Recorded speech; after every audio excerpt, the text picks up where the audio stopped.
Te Rangihaeata was a member of Ngāti Toa. He was born at Kōhai around 1780. His father, Te Rakahira, was a war leader of his people and died at the Battle of Hingakaka, fighting the Waikato and Ngāti Manapoto iwi. His mother was the eldest sister of Te Rauparaha and an important ariki. Te Rangihaeata grew up in Te Rauparaha's shadow and became his trusted friend. Te Rangihaeata was a highly respected Ngāti Toa chief. Te Rauparaha was the brains, while Te Rangihaeata tended to be the fighter. This made them a good team. This showed that Te Rangihaeata preferred to use force and violence to achieve his objectives, which will become crucial when he is confronted with the problems of settlers arriving in the Te Whanganui-a-Tara area. Te Rangihaeata was heavily involved in the Musket Wars in 1819. While returning from a raid in the Cook Strait area, the Ngāti Toa clashed with the Ngāti Apa around Turikina. During the fighting that followed, Te Rangihaeata captured and married the chief's daughter. This was the beginning of a long-term association between the two tribes. Fortunately, as the Ngāti Toa were soon forced to return to the area. Te Rangihaeata learnt many military skills from fighting in the Musket Wars, which he would use against British at a later time.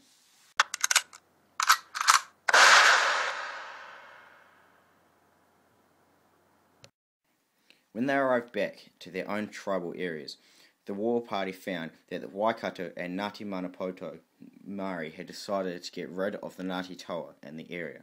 Although greatly outnumbered and outgunned, Te Rangihaeata conducted a successful defence until Te Rauparaha was able to use his diplomatic skills to untangle the tribe from battle. This began their migration down to the Paraparaumu and Kapiti Coast area. They then conquered most of the region and upper parts of the South Island as well, occupying and claiming ownership of the land. Once again, Te Rangihaeata used force to achieve his goals, and this was an influencing factor as to why Te Rangihaeata reacted with violence to the Whanganui-a-Tara area. This forcible change of ownership was to be a source of much confusion and conflict when the Pākehā settlers arrived and started to purchase land in Port Nicholson, Wellington.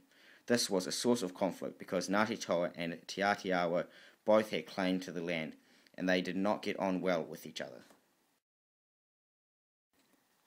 When in 1843 Arthur Wakefield and the Nelson settlers were claiming the Wairu Plain, Chiefs Te Rauparaha and Te Rangihaeata visited Nelson and made their position very clear. Te Rangihaeata promised that he would kill any settlers who tried to take his land from him. Despite this, they were prepared to follow the Pākehā legal system and await the decision of the Land Commissioner, William Spain. It was the Nelson settlers who jumped the gun and sent surveyors to the disputed land. Te Rangihaeata had his men destroy their equipment and shelter, and this was a key reason for the warrant to be issued for Te Rangihaeata's and Te Rauparaha's arrests. The Nelson settlers sent out a party to arrest the two chiefs. The accidental discharge of a musket precipitated a brief battle, and about a dozen of the settlers were shot down. The rest either fled or surrendered to the Māori. Among those captured were Arthur Wakefield and Henry Thompson, the two leaders of the arresting party. Several Māori had also been killed, including one of Te Rangihaeata's wives, who was also Te Rauparaha's daughter, and so this wife was also his cousin. The captured settlers were promptly executed in accordance with Māori law and custom. However, it was Te Rangihaeata who insisted on it. This made Te Rangihaeata dislike Pākehā even more, as he had lost a loved one. Now back at home in the Te Whanganui-a-Tara area, Pākehā settlers were pushing further and further into his land. He took matters into his own hands and attacked Pākehā settlers at Balcott Farm on the 16th of May 1846, where 6 Pākehā died.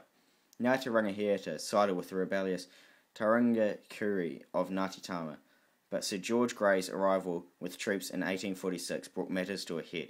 While Te Rauparaha made allegiance to the governor, Rangihaeata declared war and entrenched himself in a fortified pa at the head of the Pāwatahanui arm of the Pororo Harbour.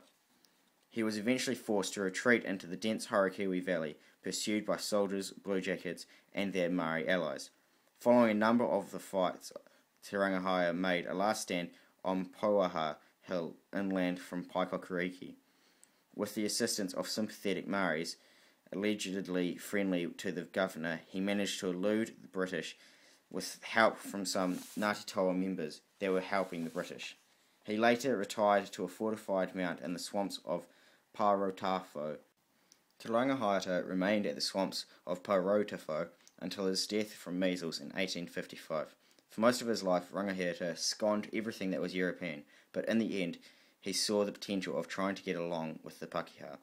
He became subdued in his old age and spent his last years directing the construction of government-built roads in the neighbourhood of his pa at Parotafo.